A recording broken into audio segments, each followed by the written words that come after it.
Sekitar 5.000 buruh Kota Bekasi dan Kabupaten Bekasi akan ikut aksi demonstrasi tolak pengesahan rancangan Undang-Undang Omnibus Law RUU Cipta Kerja ke gedung DPR MPR RI hari ini 5 Oktober 2020. Ketua Umum Konfederasi Kongres Aliansi Buruh Indonesia atau KASBI, Nining Elitos menyatakan RUU Cipta Kerja yang dalam 7 bulan terakhir dibahas secara komprehensif antara pemerintah dan juga parlemen memang menuai kontroversi.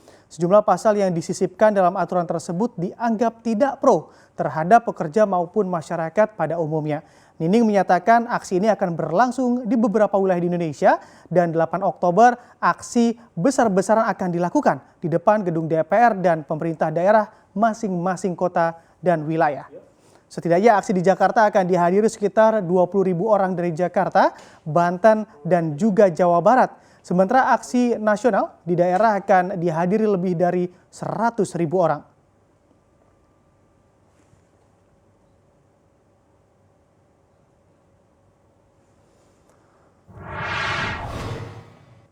Dan untuk mengetahui informasi terkini terkait demo buruh menolak pengesahan RUU Ciptaker ini, kita bergabung dengan jurnalis CNBC Indonesia, Daniel Siburean. Ya, Daniel, bagaimana update unjuk rasa buruh di depan DPR MPR saat ini? Dan apa saja yang menjadi poin tuntutannya?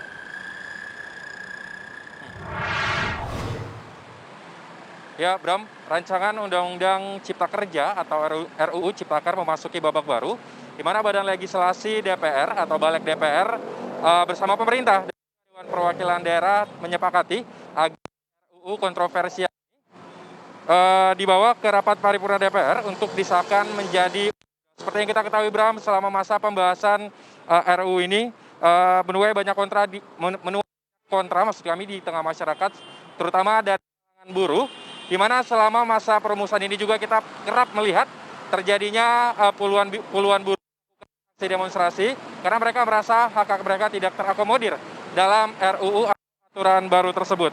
Dan hari ini Bram, beberapa kelompok buruh dan juga elemen masyarakat kembali melakukan demonstrasi di depan DPR. Ini rencananya akan dilakukan beberapa hari ke depan, tepatnya sampai tanggal 8 Oktober 2020 mendatang. Dan untuk mengantisipasi terjadinya kemacetan selama masa melakukan aksi demonstrasi, Ditlantas Polda Metro Jaya telah melakukan atau menjalankan pengalihan arus lalu lintas, tepatnya di sekitar Kompleks Parlemen Senayan, Jakarta Pusat. Jadi untuk masyarakat yang tadinya berencana untuk melewati sekitar ruas jalan di sekitar Kompleks Parlemen, memang dihimbau untuk mencari alternatif jalan lain karena memang ini akan terjadi kemacetan akibat dari aksi demonstrasi yang dilakukan. Setidaknya ada 5 jalan Bram yang dihimbau untuk dihindari. Pertama, Jalan Gerbang Pemuda, 2 Jalan Tentara Pelajar, 3 Jalan Gelora, 4 Jalan Palmerah Timur, dan yang terakhir kelima adalah Jalan Gatot Subroto. Sedangkan untuk pengalihan arus lalu lintas, Polda Metro Jaya sudah menyiapkan 4 skenario pengalihan apabila terjadi eskalasi demonstrasi yang terus bertambah. Pertama Bram, ada arus lalu lintas dari Jalan Gerbang Pemuda arah Gatot Subroto. Ini akan diarahkan untuk memutar balik begitu di Dorbrak depan pintu 10 Senayan, yakni mengarah ke Jalan Gerbang Pemuda. Kemudian arus dari tol dalam kota yang akan keluar di Opram Pulau 2 diluruskan atau dialihkan ke arah tol Tomang begitu. Dan yang ketiga, arus lalu lintas dari Jalan Palmerah Timur arah Jalan Gelora diluruskan atau dialihkan ke Jalan Tentara Pelajar di lokasi saya melaporkan pada saat ini.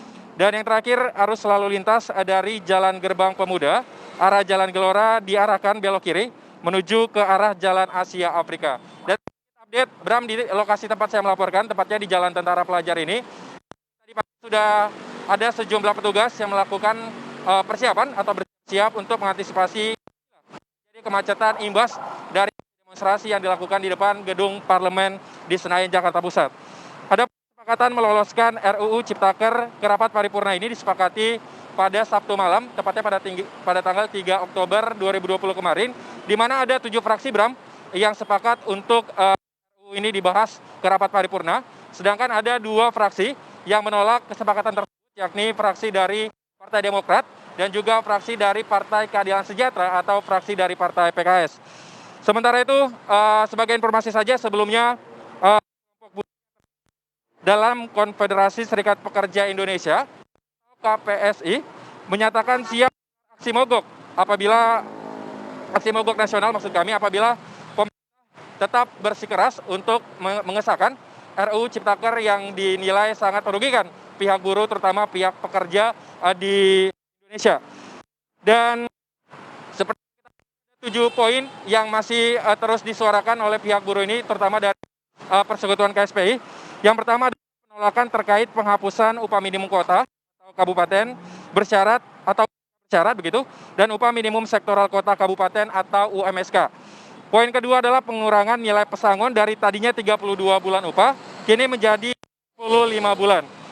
Ketiga, Bram, adalah ketentuan tidak adanya batas kontrak atau pemberlakuan kontrak seumur hidup begitu, dan terkait kontrak dan outsourcing seumur hidup. Kelima, buruh menolak jam kerja yang dirasa terlalu eksploitatif. Keenam, penolakan penghilangan hak cuti dan hak upah atas cuti, terutama ini terkait cuti haid dan melahirkan bagi pekerja perempuan. Dan yang terakhir, poin terakhir, Bram, adalah terkait terancam hilangnya jaminan pensiun dan kesehatan. Begitu saja mungkin yang bisa saya laporkan langsung dari Tentara Pelajar, Bram. Kembali ke Anda. Ya, terima kasih Daniel atas laporan Anda.